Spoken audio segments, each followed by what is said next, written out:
एक बार पुनः स्वागत है आप सभी बच्चों का हमारे इस YouTube चैनल पर। आज हम बात करेंगे VAC यानी कि वैल्यू एडेड कोर्स जूलॉजी।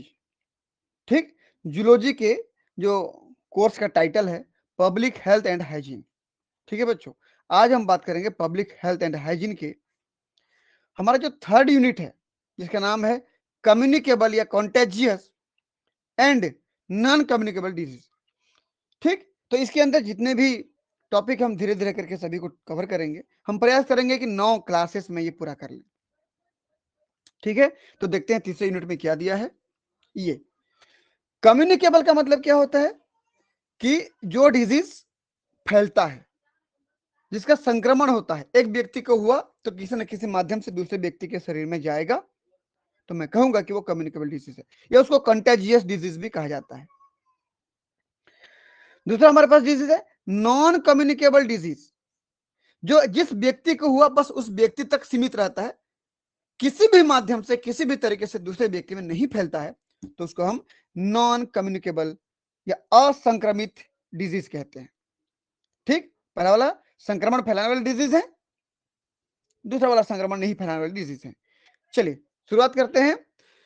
हमारे पास जो डिजीज होते हैं दो प्रकार से हो सकते हैं। पहला कम्युनिकेबल या कंटेजियस डिजीज बोला हूं, और दूसरा हमारे पास हो सकता है नॉन कम्युनिकेबल डिजीज। तो कम्युनिकेबल डिजीज हमारे पास तीन प्रकार के हैं कि वे डिजीज जो वायरस के द्वारा शुरू होते हैं, वायरल डिजीज।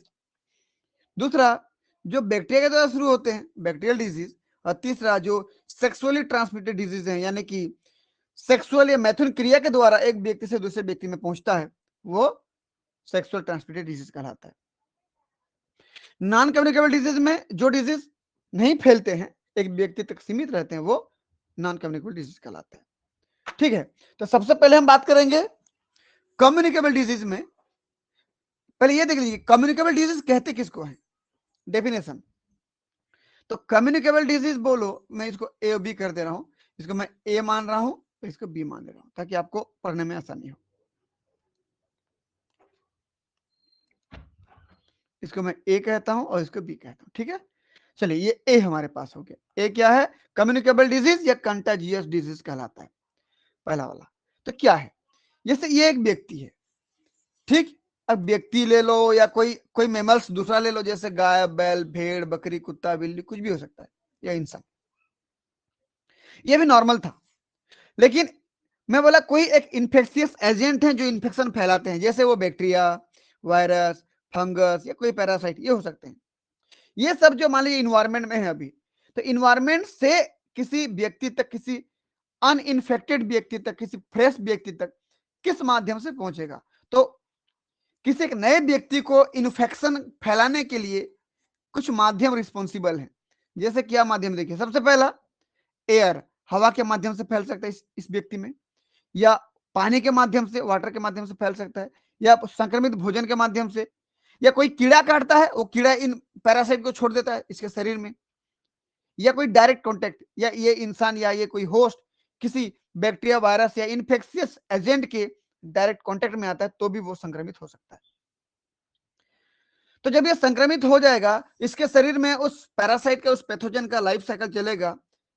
फिर यहां से अगर हो सकता है कि ये व्यक्ति खांसे, छींके, तो किसी अन्य फ्रेश व्यक्ति के शरीर में संक्रमण फैल जाए, या इसी के खाए हुए खाना को कोई दूसरा व्यक्ति खाए, इसी से पिए हुए पानी को दूसरा व्यक्ति पिए, या इसकी वजह से कोई भोजन पानी संक्रमित होता है, या ये किसी टेबल को छूता है, मोबाइल को छूता है, या किसी पर्स को छूता है, किसी भी मटेरियल को, ऑब्जेक्ट को टच करता है, और दूसरा व्यक्ति उस ऑब्जेक्ट को टच करके अपने आंख, नाक, मुंह के पास हाथ ले जाता है, तो भी वो व्यक्ति संक्रमित हो सकता है।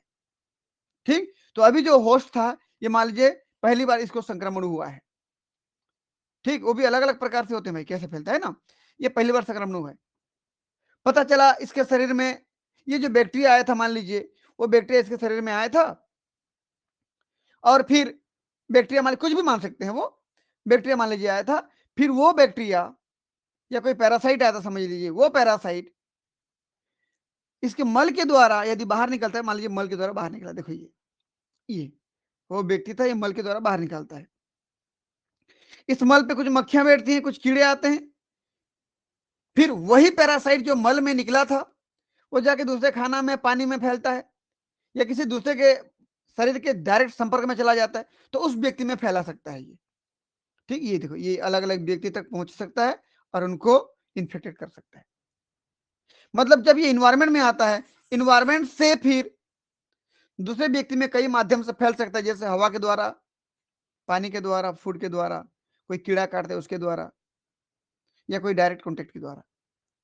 तो ये जो इन्वायरमेंट में आया था, मान लीजिए वो इन्वायरमेंट ये था, ये आया था, फिर नए व्यक्ति को संक्रमित कर सकता है। कहने का मतलब ये मामला चलते रहेगा। एक नए व्यक्ति जब संक्रमित होगा तो उसके शरीर में, नए व्यक्ति के शरीर में जब बैक्टीरिया या वायरस अपना जीवन चक्र पूरा करेगा, तो फिर किसी न किसी माध्यम से वो पर्यावरण में छोड़ देगा, वातावरण में छोड़ देगा, चाहे खास करके छींक करके, या मल से के द्वारा, या नाक से बहते हुए म्यूकस के द्वारा बाहर निकलेगा, और इन्वायरमेंट से फिर किसी नए व्यक्ति को इन्फेक्टेड करेगा। इसका मतलब इन्वायरमेंट से कोई नया व्यक्ति इन्फेक्टेड होगा, फिर नया व्यक्ति उसी वायरस को या बैक्टीरिया को, पैथोजन को बाहर निकालेगा, फिर यहाँ से जब बाहर में आया इन्वायरमेंट में, फिर नए व्यक्ति को इन्फेक्ट करेगा, और ये चक्र इस प्रकार से चलता रहेगा। ठीक है बच्चों, तो इसी को कहते हैं हम लोग क्या, कम्युनिकेबल या कॉन्टेजियस डिजीज कहते हैं, जो एक व्यक्ति के होने पर बाकी व्यक्ति के शरीर में फैल सकता है। देख लीजिए, देयर इज इलनेस, यहां पर एक कमजोरी होगा, कोई व्यक्ति दुर्बल महसूस करेगा अपने आप को, caused by infectious agent like bacteria, virus, fungi, parasite, इन सभी के द्वारा कोई व्यक्ति अपने आप को कमजोर या अपने आप को दुर्बल महसूस कर सकता है, क्योंकि इसका इन्फेक्शन होगा, तो इसका इन्फेक्शियस एजेंट हो गया सब, ये सब इन्फेक्शियस एजेंट है, इनकी वजह से किसी व्यक्ति में संक्रमण फैलता है। आगे देखिए, that can spread from person to person, एक व्यक्ति से दूसरे व्यक्ति में हो सकता है, एक व्यक्ति से दूसरे एनिमल में चला जाए, जैसे गाय, बैल, भेड़, बकरी, किसी और में चला जाए, या कि एक व्यक्ति से किसी ऑब्जेक्ट में चला जाए, जैसे मोबाइल, पर्स, टेबल, लैपटॉप का कीबोर्ड, मतलब कहीं भी आदमी जहां पे छूता है, दरवाजे के जो पकड़ने वाला हैंडल होता है वहां पे कोई दूसरा व्यक्ति अगर उस हैंडल को पकड़ेगा तो वो भी इन्फेक्टेड हो जाएगा, कुछ भी हो सकता है वो।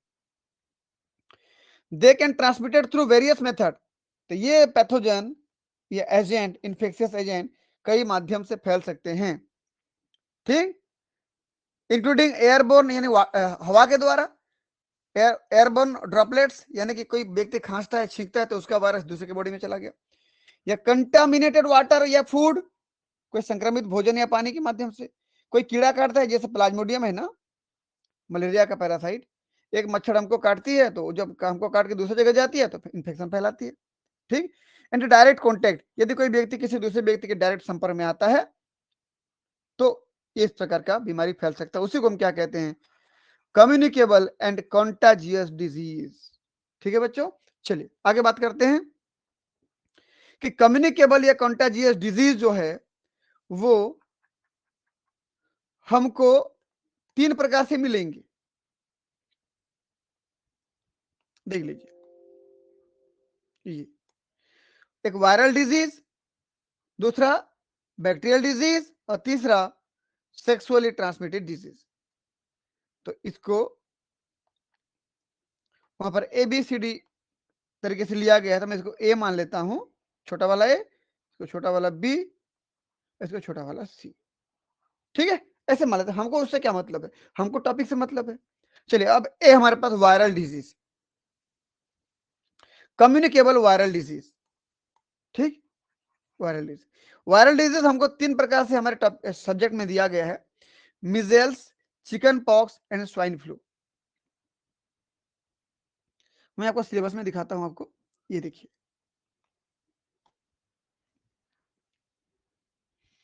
Measles, chicken pox and swine flu, हम तीनों का क्या बताना है हमको, देयर कॉजल एजेंट, किसकी वजह से वो बीमारी होता है, वो संक्रमण फैलता है, वो संक्रमण फैलने के बाद सिम्टम्स क्या है, लक्षण क्या देखते हैं पेशेंट में, और तीसरा प्रिवेंशन, आप कैसे रोकेंगे या ट्रीटमेंट कैसे करेंगे, प्रिवेंशन यानी समय से पहले कैसे रोक पाओगे, और यदि किसी व्यक्ति को हो गया तो उसको ट्रीटमेंट कैसे करोगे, वो देखेंगे हम लोग, ठीक है। तो सबसे पहले 1 नंबर के शुरू करते हैं हम लोग, मिजेल्स। मिजेल्स यानी कि हिंदी में क्या होता है बच्चों, मिजेल्स का मतलब क्या होता है, खसरा, कभी नाम सुने होंगे आप लोग, खसरा। ये, ठीक है। तो खसरा बीमारी क्या है या मिजल डिजीज क्या है?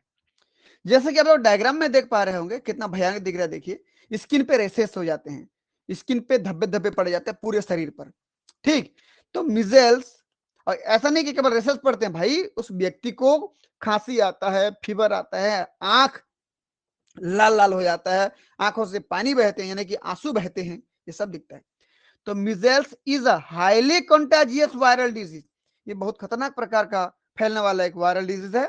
That causes a characteristic rash along with fever, cough and red eye, ठीक है। रेस मतलब धब्बे पड़ जाना, ठीक है, स्किन पे धब्बे धब्बे जैसे पड़ जाते हैं, बहुत हाई फीवर के साथ, खांसी भी आता है और आंख भी लाल हो जाता है और आंखों से पानी भी बहते रहते हैं, आंसू भी बहते रहते हैं। अब इस डायग्राम को देख के आप महसूस कर सकते हैं कि स्थिति कैसी होगी, ठीक है बच्चों, देखिए आप। चलिए आगे बढ़ते हैं। तो कॉजल एजेंट, कारण क्या है भाई उसका?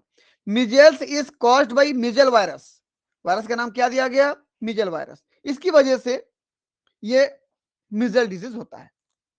देखिए ये वायरल का आउटर स्ट्रक्चर हो गया,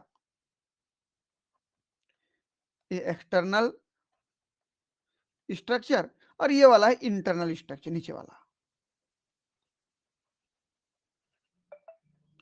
हमको यहां पर ये देखना है कि वायरस की स्ट्रक्चर लगभग सभी में सेम होती है, अंदर जो जेनेटिक मटेरियल होता है वो अलग होता है, और बाहर का जो कुछ प्रोटीन होते हैं वो अलग होते हैं, ठीक है।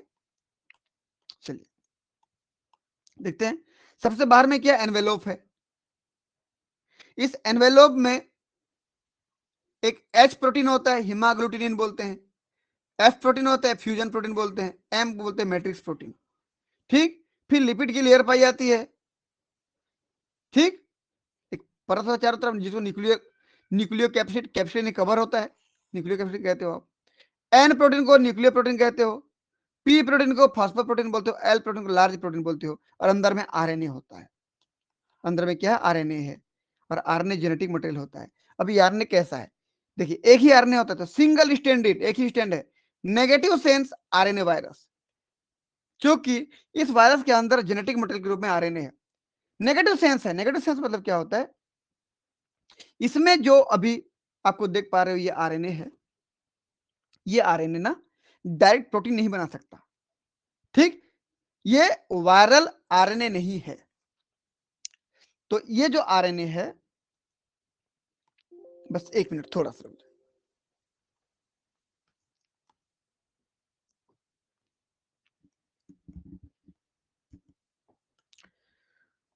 ठीक है बच्चों। देखिए ये जो आरएनए है ना, ये आरएनए डायरेक्ट इस वायरस का प्रोटीन नहीं बना सकता, तो ये आरएनए पहले वायरल एमआरएनए में बदलता है।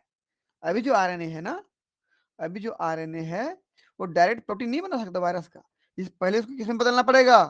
वायरल एमआरएनए में, ठीक। फिर ये वायरल एमआरएनए क्या बनाता है? प्रोटीन बनाता है, वायरल प्रोटीन। इसीलिए इस आरएनए को, चूंकि ये डायरेक्ट इस प्रोटीन को नहीं बना सकता, इसलिए उसको क्या कहते हैं हम लोग? नेगेटिव सेंस, और ये पॉजिटिव सेंस है जो बना पाता है। नेगेटिव सेंस मतलब क्या होता है कि जो ओरिजिनल एमआरएनए होता है ना, उस एमआरएनए का कंप्लीमेंट्री आरएनए है ये complementary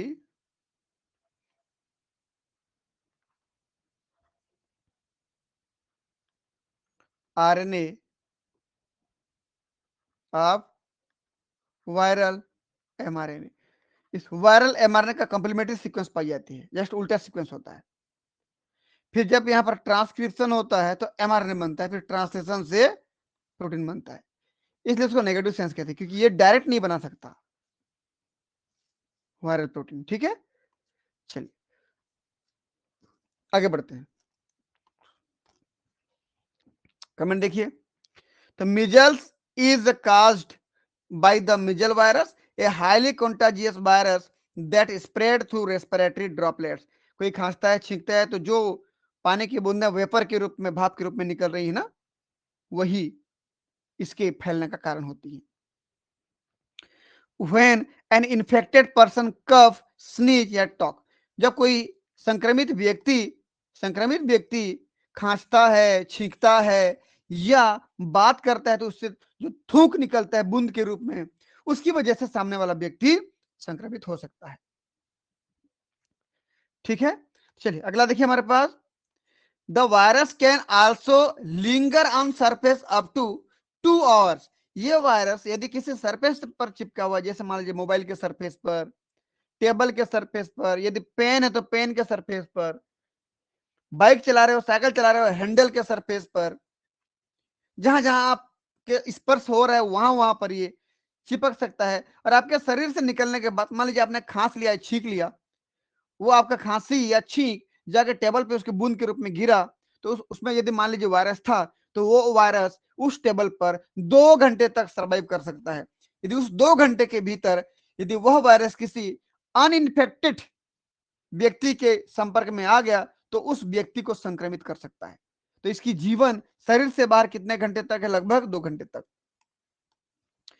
and a person can get infected by touching A contaminated surface. Contaminated surface मतलब किसी संक्रमित व्यक्ति जब खांसेगा, छींकेगा तो उसके ड्रॉपलेट जहां गिरे होंगे वहां पर यदि कोई एक नॉर्मल अच्छा स्वस्थ व्यक्ति आता है, संपर्क में आता है, टच करता है उस जगह को, सरफेस को, तो वो इन्फेक्टेड हो जाएगा। And then touching their eyes, nose and mouth. मैं बोला उस टेबल में जहां पर इंफेक्शन फैल चुका है, किसी इन्फेक्टेड व्यक्ति के खांसी या छींक की वजह से जो ड्रॉपलेट गिरे थे जिसमें वायरस थे, मिजल वायरस, कोई नॉर्मल व्यक्ति आके अपने हाथों से उसको टच करके वो अपने खुद के आंख, नाक, मुंह के पास ले जाता है तो वो संक्रमित होने का उसका चांस है। ये हो गया कॉजल एजेंट। देखिए मान लीजिए ये इन्फेक्टेड पर्सन था, इन्फेक्टेड पर्सन, और ये न्यू होस्ट है, नया व्यक्ति। जैसे ये खांसता है, छींकता है तो इसके शरीर में ही जाएगा। ठीक, कफ, स्नीज एंड टॉक, बात करेंगे तो भी वेफर के रूप में जाएगा। और देखिए सांस के माध्यम से जा रहा है तो सीधा इसकी ये रेस्पिरेटरी ट्रैक्ट से होते हुए जाकर के पूरे लंग्स को इन्फेक्टेड कर देगा, यानी कि निमोनिया हो जाएगा इसको। ठीक है, चलिए सिम्टम्स क्या क्या है देखिए भाई, लक्षण क्या क्या है। पहले तो डायग्राम देखिए आप, हाई फीवर, मुंह में थर्मामीटर रखा गया, देखिए रनी नोज, नाक से हमेशा म्यूकस बहते रहेंगे, पानी बहते रहेंगे। परसिस्टेंट कफ, लगातार खांसी बनी रहेगी। रेड या वाटरी आईज, लाल आंख या आंख से पानी बहता हुआ आंसू, ये देखो। Fatigue and loss of appetite. अच्छा मुझे कोई बताएंगे कि एपेटाइट क्या होता है? एपेटाइट का मतलब क्या होता है? भूख लगना। ठीक, तो भूख नहीं लगता है, लॉस ऑफ बोला है ना, लॉस ऑफ एपेटाइट, यहां पर भूख नहीं लगता है। ठीक है, थक जाते हैं, भूख नहीं आता। मिजल रेसेस, स्किन पर जो धब्बे पड़े थे शुरू में जो दिखाया था वो। और अगला हमारे पास क्या है, ये इसको कहते हो कि व्हाइट कलर का जो स्पॉट बन जाता है मुंह के अंदर, जो छाले पड़ जाते हैं हमारी होंठ के अंदर या गाल के अंदर, अंदर की तरफ, ये देखिए इसको हम कॉप्लिक स्पॉट के नाम से जानते हैं इसको। ठीक है, चलिए पढ़ लेते हैं। इनिशियल सिम्टम्स 10 से 12 दिन, डेज आफ्टर इन्फेक्शन। यदि किसी व्यक्ति को पहली बार ये वायरस गया है तो जो इनिशियल सिम्टम दिखेंगे, अभी अभी मान लीजिए आया इसके शरीर में, इस ए से बी के शरीर में आया अभी, तो तुरंत सिम्टम नहीं दिखेगा। आफ्टर 10 to 12 डेज में वो सिम्टम दिखना शुरू होंगे। ठीक, symptom start to visual after 10 to 12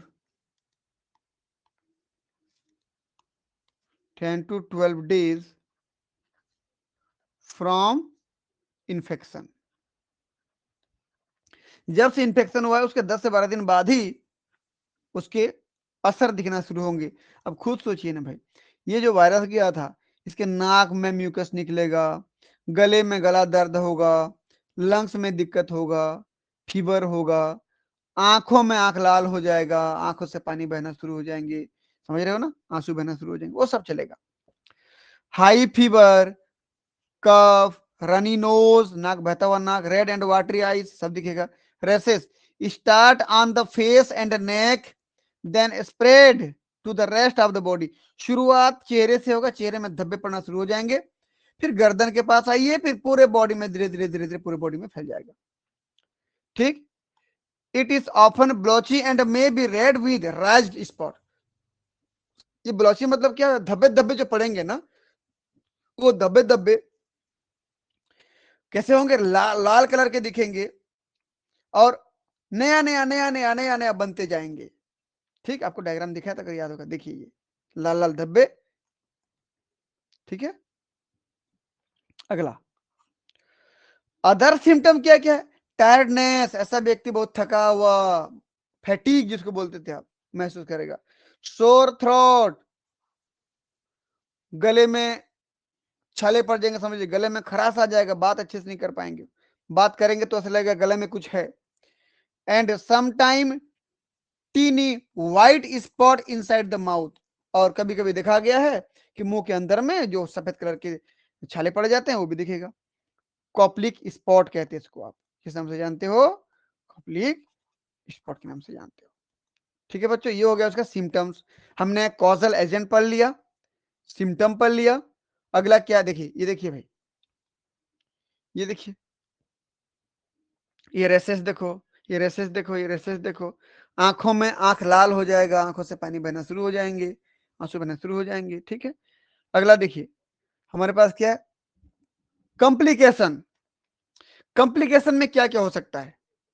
pneumonia, lungs related disease, ear कान इन्फेक्शन हो सकता है कान में, इंसेफेलाइटिस, इंसेफेलाइटिस यानी कि inflammation on the brain, brain में इन्फेक्शन हो सकता है। और ब्रेन में इन्फेक्शन हुआ तो समझ लीजिए आपके मसल्स जितने हैं, हाथ पैर के सब तरह के मसल्स अनकंट्रोल्ड तरीके से कॉन्ट्रेक्शन होंगे। तो क्या बोलते हैं उसको, which can lead to convulsion and permanent brain damage. यदि ब्रेन इफेक्ट हुआ तो कन्वर्जन हो जाएगा, क्या बोलना चाहिए, मसल्स अनकंट्रोल्ड मसल कॉन्टेक्ट हो गया, जिस मसल को आप कॉन्टेक्ट नहीं भी कर रहे हो भी मसल कॉन्टेक्ट हो रहा होगा। एंड परमानेंट ब्रेन डैमेज, दिमाग पूरी तरीके से डैमेज हो सकता है। ब्लाइंडनेस, देखो आंखों में भी असर था, आंख लाल हो रहा था, पानी निकल रहा था, लगातार आंसू निकल रहा था। अंधे भी हो सकते हैं, डेथ भी हो सकती है, ब्रेन इन्फेक्शन हुआ है ना, डेथ भी हो सकता है। ठीक, ये इसके कॉम्प्लिकेशन है, कॉम्प्लिकेशन है। कॉम्प्लिकेशन मतलब क्या, कि जब सिम्टम दिखेंगे तो और क्या खतरनाक खतरनाक चीजें हो सकती हैं, ब्रेन डैमेज हो सकता है, आंख अंधे हो सकते हैं, कान काम नहीं कर सकता, लंग पूरा डैमेज हो सकता है, और मर भी सकते हैं लास्ट में। प्रिवेंशन क्या है भाई? सबसे पहला तो वैक्सीनेशन, मोस्ट इंपॉर्टेंट चीज क्या, वैक्सीनेशन। कि जो बच्चा पैदा होता है, पैदा होने के 12 से लेकर 15 महीने के बीच में, यानी 1 साल से लेकर के 1 साल 3 महीने तक के बीच में उसको फर्स्ट डोज दिया जाता है MMR वैक्सीन का।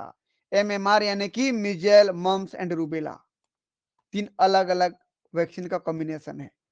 मीजल्स, मम्स एंड रूबेला, इन तीनों को क्या बोलते हैं, combination of 3 vaccine, combination of 3 vaccine, 3 vaccine का कॉम्बिनेशन है, मीजल, मम्स, रूबेला। वो कब दिया जाता है जी, देख लीजिए, ये मीजल, मम्स, रूबेला वैक्सीन है, लाइव वैक्सीन है, इसमें वो चीज लाइव रहते हैं जो वायरस है। फर्स्ट डोज कब दिया जाता है? 12 से 15 महीने के बीच में, बच्चा जब पैदा होता है और जब उसकी उम्र धीरे धीरे बढ़ती जाती है, 1 साल हो जाता है, 1 साल से लेकर 15 महीने के बीच में दिया जाता है पहला डोज। दूसरा डोज जिसको बूस्टर डोज कह सकते हैं हम लोग, कब? Between 4 to 6 year of age, जब उस बच्चे को 4 से 6 साल हो जाएगा, उसके बीच में कभी भी आप दे सकते हैं। यूजुअली एट स्कूल एंट्री, जब बच्चा स्कूल में एंट्री मारता है उस समय दिया जाता है। एक्चुअली स्कूल में एंट्री जो है लगभग 4, 5, 6 साल के बीच में ही करते हैं, तो उस समय इस डोज को दिया जाता है। ठीक, चलिए अगला, नॉन नो स्पेसिफिक ट्रीटमेंट, अब तक इसका कोई स्पेशली इसी का ट्रीटमेंट नहीं मिला है। ठीक, क्योंकि जब भी वायरस हमारे बॉडी में आता है तो वो अपना और लाइफ साइकिल जरूर पूरा करेगा। ठीक, लाइफ साइकिल जब पूरा करेगा उससे जो होने वाली जो इफेक्ट थी हमारे ऑर्गन्स में, हम उसको रोक सकते हैं। वायरस की लाइफ साइकिल को बीच में रोक नहीं सकते आप, वो चलेगा ही। तो since it is a viral infection, चूंकि एक वायरल इन्फेक्शन है, so there is no specific medication for measles. तो मिजल्स के लिए, खसरा के लिए स्पेशल कोई ट्रीटमेंट तो नहीं है। क्यों? The virus must run its course, क्योंकि वायरस अपना जीवन चक्र पूरा करेगा ही। आप उससे होने वाले जो शरीर में जो दिक्कतें थी उस दिक्कतों को ठीक कर सकते थे, वायरस को मार नहीं सकते थे वहां पर। ठीक है, अगला सपोर्टिव केयर। सपोर्टिव केयर में ऐसे कौन कौन सा उसके सावधानियां बरती जाए जिससे पेशेंट को थोड़ा अच्छा महसूस हो, थोड़ा बेटर फीलिंग करे। तो पहला, रेस्ट करना चाहिए उसको। प्लेंटी ऑफ फ्लूइड्स, लगातार पानी पीते रहना चाहिए। क्यों लगातार पानी पिए भाई? क्योंकि आंसू से पानी बह रहा है, इधर दस्त होने का भी खतरा है। ठीक है, and isolation to prevent spreading. अगर ये ना फैले, हम चाहते हैं कि और किसी को ना हो, तो क्या करें? उसको आइसोलेट कर दें, किसी एक कमरे में खाना पीना पहुंचा दें, वहीं पर रहे जब तक ठीक ना हो जाए। क्योंकि वो अगर बाहर आया तो समझ लीजिए घर वालों को भी होने का चांस है, दूसरों को भी होने का चांस है। द वायरस आर इंपॉर्टेंट, क्योंकि ये वायरस बहुत ही इंपॉर्टेंट वायरस है, ये बहुत जबरदस्त तरीके से फैलता है। इसलिए ऐसे व्यक्ति को जिसको इन्फेक्शन हुआ है, यानी कि जो इन्फेक्टेड है, उसको आइसोलेट कर लीजिए।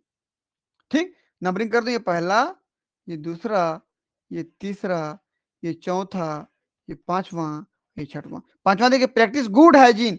हमेशा साफ सफाई का ध्यान रखें, हमेशा हाथ सैनिटाइजर से, हैंड वॉश से धोते रहें। ठीक, अगला हमारे पास क्या है? Use mask. जब भी आप बाहर निकलते हैं तो मास्क लगाया करें, जिसको हुआ है वो भी मास्क लगाया करें, ताकि वो जो खांसेगा छींकेगा वो मास्क के अंदर ही रह जाए। अगला, डिसइंफेक्ट सरफेस।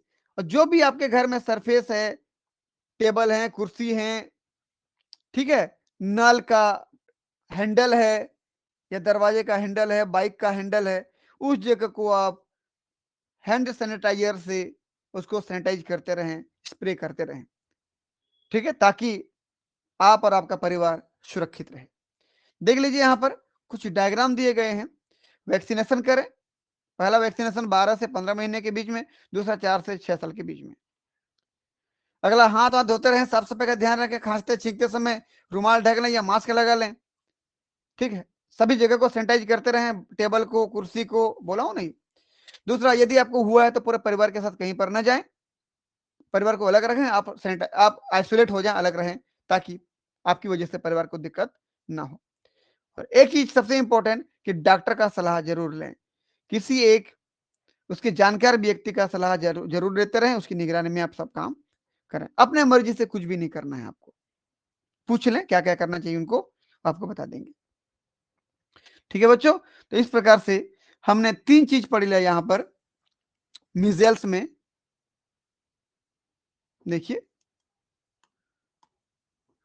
मीजल्स के होने का कारण पढ़ लिया, कॉजल एजेंट पढ़ लिया, उससे होने वाले सिम्टम्स पढ़ लिए, सिम्टम के बाद हमने कॉम्प्लिकेशन एक्स्ट्रा पढ़ लिया, और अगला प्रिवेंशन, कैसे आप रोकेंगे उसको, ये भी पढ़ लिया। ठीक है बच्चों, वीडियो कैसा लगा आप कमेंट बॉक्स पे जरूर बताएं। अगर वीडियो अच्छा लगता है तो अपने दोस्तों के बीच में शेयर करें। चैनल पे नए हो तो चैनल को सब्सक्राइब करें, वीडियो को लाइक करें। बहुत बहुत धन्यवाद, थैंक यू।